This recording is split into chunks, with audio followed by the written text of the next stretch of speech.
He broke an entire church for her, defied the Pope for her, waited years just to marry her, and then he had her arrested, accused of adultery, incest, and treason, and executed.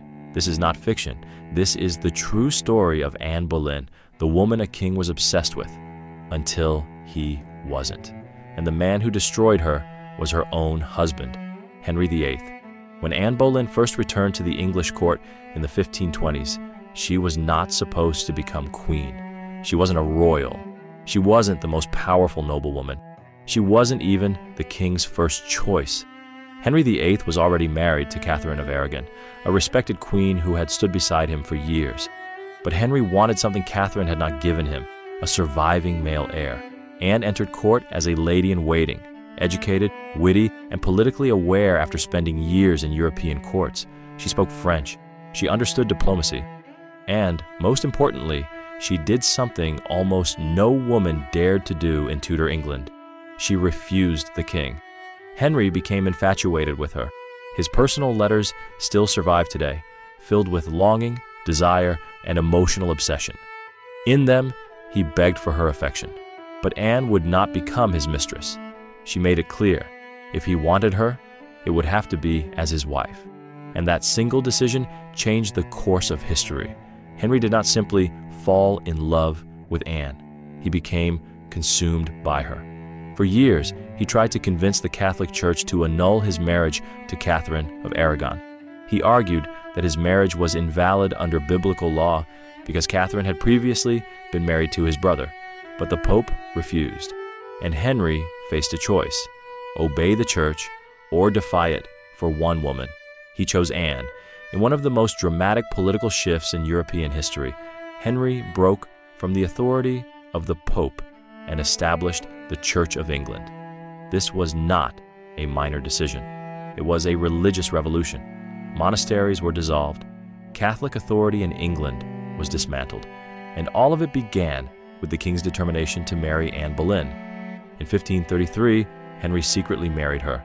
Soon after, she was crowned Queen of England. From outsider to queen, not through inheritance, but through influence, intelligence, and sheer will. But royal favor in Tudor England was never permanent. It was conditional, and it could disappear overnight. At first, Anne appeared to have everything Henry wanted.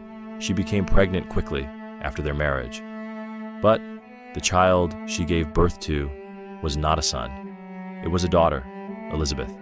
In Tudor politics, a male heir was seen as essential for stability. A daughter, no matter how legitimate, did not secure the dynasty in the same way. Anne became pregnant again, but historical records show she suffered multiple miscarriages, including at least one of a male fetus in early 1536. Around the same time, Henry suffered a serious jousting accident that left him unconscious for hours. After this period, his behavior began to shift. The passionate letters stopped, the affection faded, and another woman began to rise at court, Jane Seymour. Anne was no longer just a wife. She was now a queen who had not produced a male heir. And in Tudor politics, that made her vulnerable. Court factions formed, political enemies watched closely, and her strong personality, once admired, was increasingly portrayed as ambition and arrogance. Then came January of 1536. Catherine of Aragon died. Legally, this removed the last complications surrounding Henry's first marriage. Just weeks later, Anne miscarried again. This loss reportedly devastated the king, and at the same time, he was already showing open interest in Jane Seymour. From that point forward, events moved with terrifying speed. On May 2nd, 1536, Anne Boleyn was arrested. The charges were extraordinary: adultery, incest, treason, and plotting the king's death. She was accused of relationships with multiple men at court, including her own brother, George Boleyn. The investigation and prosecution were led by Thomas Cromwell, one of Henry's chief ministers. The trials moved rapidly. Evidence was deeply contested, and several of the accused men were executed after conviction. Anne was taken to the Tower of London, where many political prisoners awaited trial and execution. Witness accounts describe her as composed, intelligent, and aware of the danger she faced. she maintained her innocence consistently until the very end. Anne's trial took place on May 15, 1536. She was judged by a jury of nobles, including men who had once served alongside her at court. The verdict: guilty. Under Tudor law, treason against the king was punishable by death.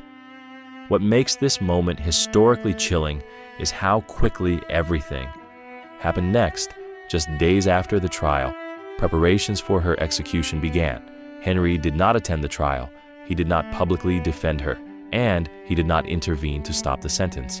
Instead, historical records show he was already making arrangements to marry Jane Seymour. On May 19, 1536, Anne Boleyn was executed inside the Tower of London. Unlike many executions of the time, Henry ordered a skilled swordsman from France rather than the traditional axe. Eyewitness accounts describe her final speech as calm and dignified. She did not accuse the king. She did not confess to the charges. She spoke respectfully and acknowledged the law. Then, at approximately 9 a.m., her life ended. She had been queen for less than 3 years. One of the most striking historical facts is what happened next. On May 30th, 1536, just 11 days after Anne's execution, Henry VIII married Jane Seymour. This timeline is fully documented in historical records. In October 1537, Jane gave birth to a male heir, Edward VI, the very outcome Henry had pursued for years.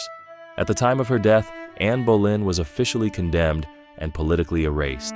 Her marriage was declared invalid. Her reputation was publicly destroyed. But history did not end with her execution. Her daughter Elizabeth, once declared illegitimate, would eventually ascend the throne as Queen Elizabeth I. Under Elizabeth's reign, England entered a period of cultural and political transformation, now known as the Elizabethan era.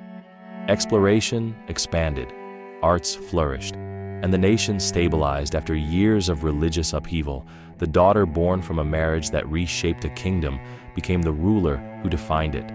Anne Boleyn entered history as a controversial queen, a woman accused, condemned, and executed by the same king who once rewrote a religion to be with her.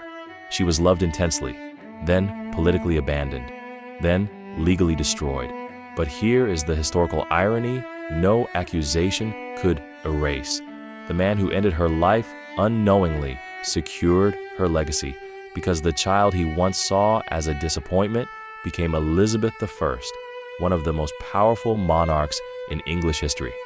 Henry VIII erased Anne from his court, but history did the opposite.